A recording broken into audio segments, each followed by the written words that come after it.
This experiment deals with dangerous and caustic materials. Proper protection and safety gear must be used. Additionally, this experiment must be carried out in a fume hood or outside. Cotton consists of about 90% cellulose. Cellulose is a sugar polymer made of D-glucose units all attached together. Most animals are unable to break down cellulose, and in humans, cellulose is largely undigested and is often consumed as dietary fiber. Cellulose is extremely versatile, and it is the most abundant organic polymer on the planet. It serves to make many things, such as paper, clothing, cellophane, and much more. However, to make these products, the cellulose must first be dissolved into a solution.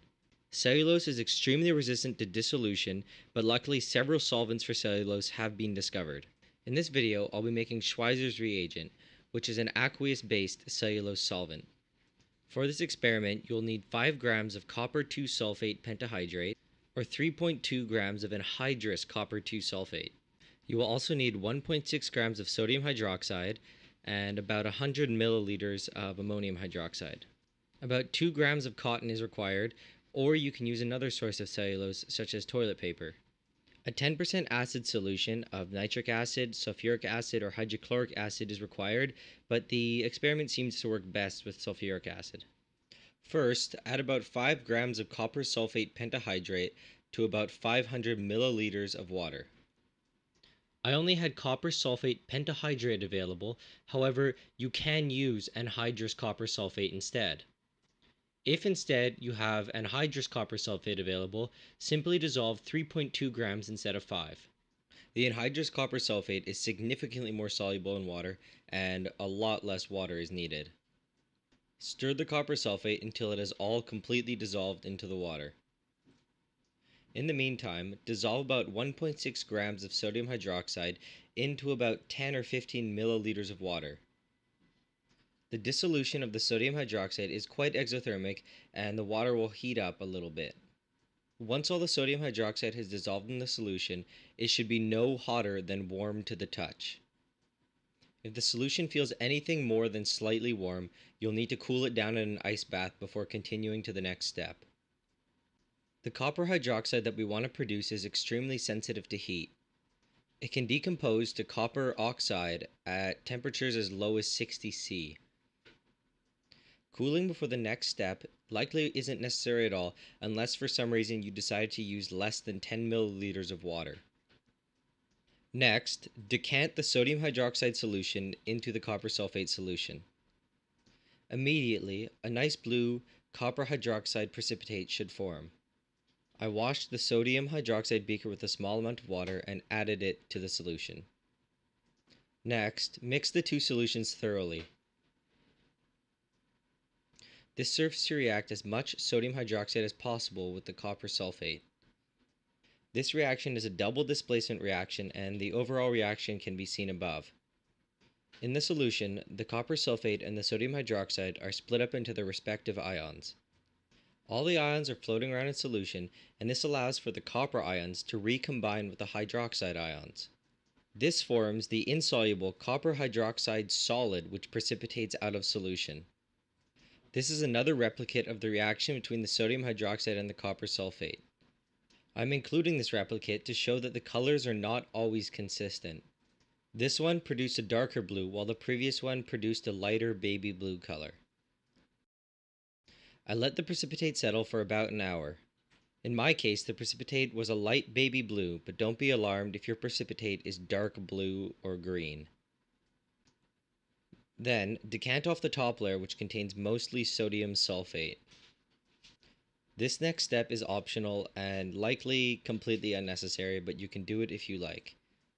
If you would like to wash your copper hydroxide, add a few hundred milliliters of water, and then stir it for several minutes. After several minutes of stirring, let the solution stand and let the precipitate settle to the bottom. The precipitate will take at least an hour to settle to the bottom. Once the precipitate has settled, decant off the water. I decided to carry out this entire procedure without using gravity or vacuum filtration.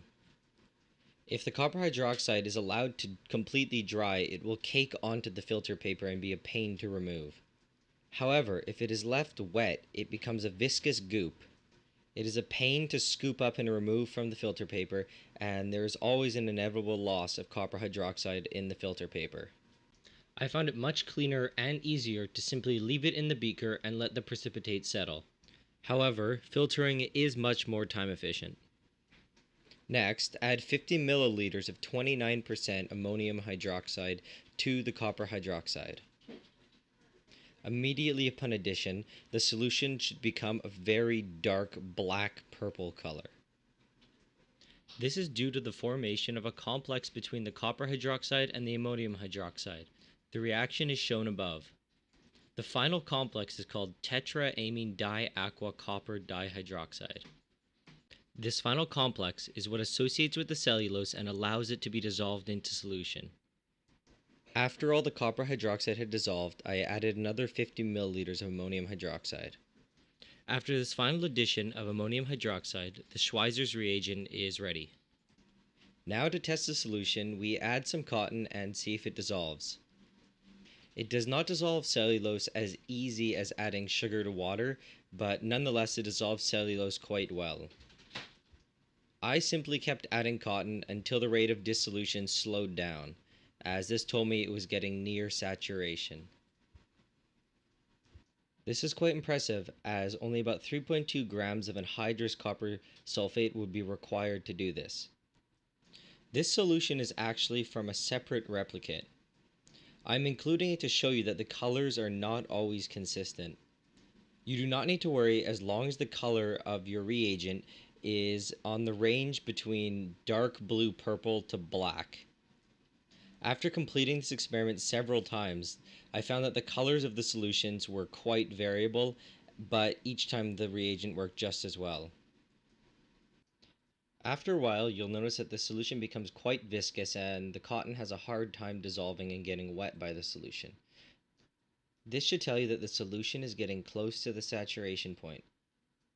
Do not add too much cotton, as we don't want there to be undissolved cotton fibers floating around in solution.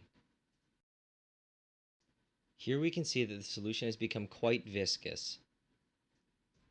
Next, I pipette out some of the solution.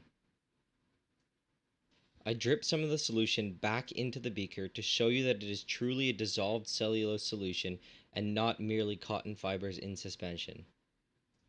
Next, I slowly pipette out some of the cellulose solution into a 10% sulfuric acid solution. Immediately, the previously soluble cellulose becomes insoluble. This is because the sulfuric acid destroys the complex created by the copper hydroxide and the ammonium hydroxide.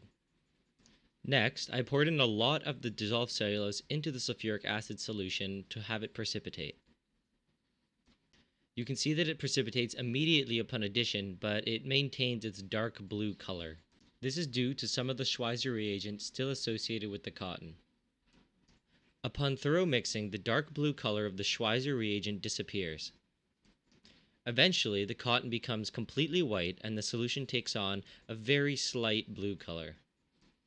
The sulfuric acid reacts with the ammonia hydroxide and the copper hydroxide according to the reactions shown above. The reaction between ammonium hydroxide and the sulfuric acid produces ammonium sulfate, which is colorless when dissolved in solution. However, when copper hydroxide reacts with sulfuric acid, it produces copper sulfate, which is a blue color in solution like you saw earlier in the video. Next, I added some of the solution to a 10% hydrochloric acid solution. Like the sulfuric acid solution, the cellulose precipitates immediately. When mixed thoroughly, the blue color of the reagent also disappears, however the solution takes on a light green color instead. This is due to the formation of copper chloride as shown in the reaction above. The hydrochloric acid reacts with the copper hydroxide to form the copper chloride salt, which is green when dissolved in solution.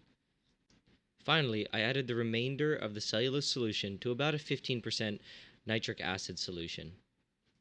This portion of the cellulose solution was much more concentrated.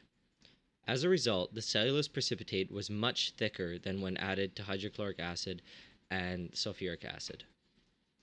Next, I vigorously mixed it to neutralize as much reagent as possible. The solution was very close to the top of the beaker, so inevitably some splashing did occur. Eventually, most of the Schweizer reagent was neutralized. Like the sulfuric acid solution, the solution slowly took on a faint blue color. This is due to the formation of copper nitrate as shown in the reaction above. Like with the other acids, the nitric acid reacts with the copper hydroxide to form its corresponding salt. Like copper sulfate, copper nitrate is blue when dissolved in solution. And as you can see, there was a lot of cellulose that was dissolved in the solution. The nitric acid cellulose solution was then transferred back to the original Schweizer reagent containing beaker. More Schweizer reagent was neutralized, and as a result, the blue color became much more evident. In total, about 2 grams of cotton was dissolved, which amounts to about as much as shown here.